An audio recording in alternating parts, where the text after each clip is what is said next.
In summers past, I traipsed down to the neighborhood swimming pool with Prachi and Anita and Karthik and Manu, toting sunscreen that someone's mother had prescribed, which we would all ignore, opting to become the color and texture of bottom-of-the-bag raisins.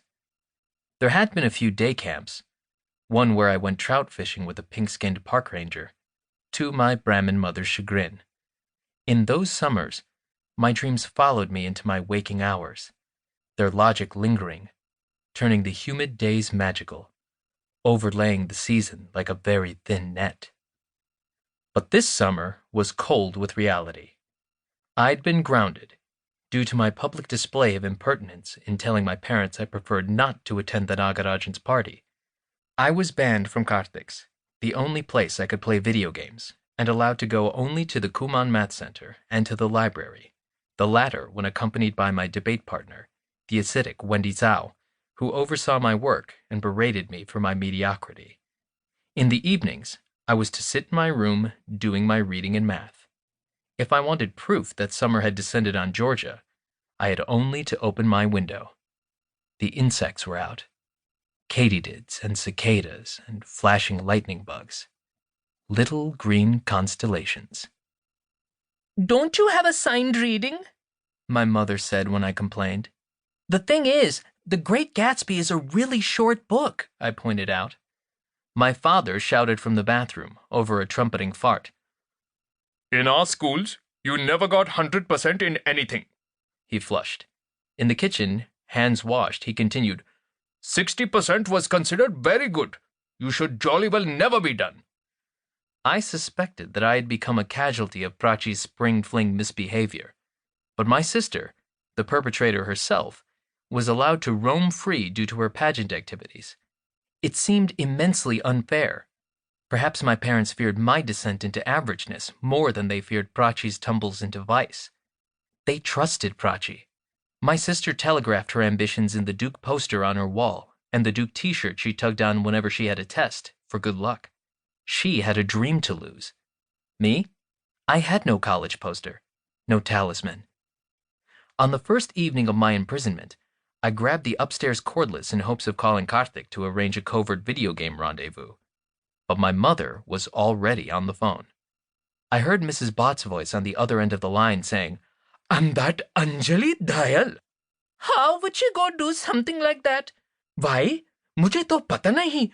But Ramya, I saw her going into my bedroom during Manav's toast, and I waited. Soch rahi hoon ki maybe she just needs to use the bathroom.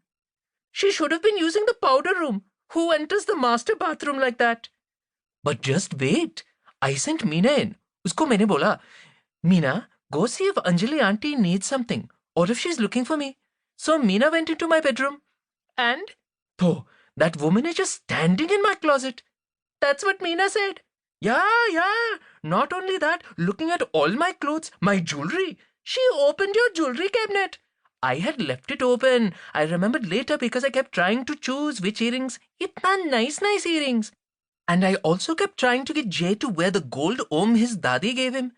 But these boys won't wear necklaces, saying, "Mummy, I look like a girl."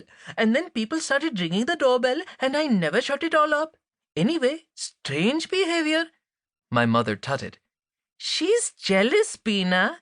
She goes to all these party-schmarties as catering. No husband in sight. And you're always wearing those nice saris and stoles, and skinny mini gold digger shouldn't need my saris. Gold digger? Kya matlab?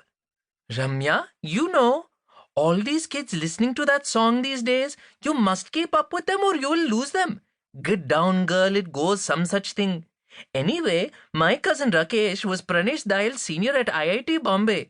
He only told me. She went round with all the boys, then chose Pranesh because people said he's the class topper, going to make lots of money, going to America and whatnot. Huh? My mother paused.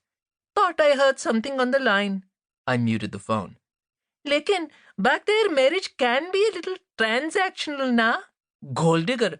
Bahut American way to think about it, Beena. I heard footsteps coming up the stairs. My mother liked to pace around the house, complementing gossip with exercise. So I returned the cordless to its cradle and rushed back to my bedroom to stare out at the dials, beginning a pattern that would define the summer. I ran through hypotheses as time rolled by, as I squinted through the heat and fireflies and the low glimmering of the suburban streetlights. Did the Dayal women need money? Money to be garnered from Prachi's necklace or something in Mrs. Bhatt's closet? Was a divorce pending? Was Pranesh uncle not funding the fancy schmancy school? Or was something else altogether setting in? I watched that Crayola yellow house that night and all summer, not knowing entirely what I was looking for, but aware that it deserved my attention.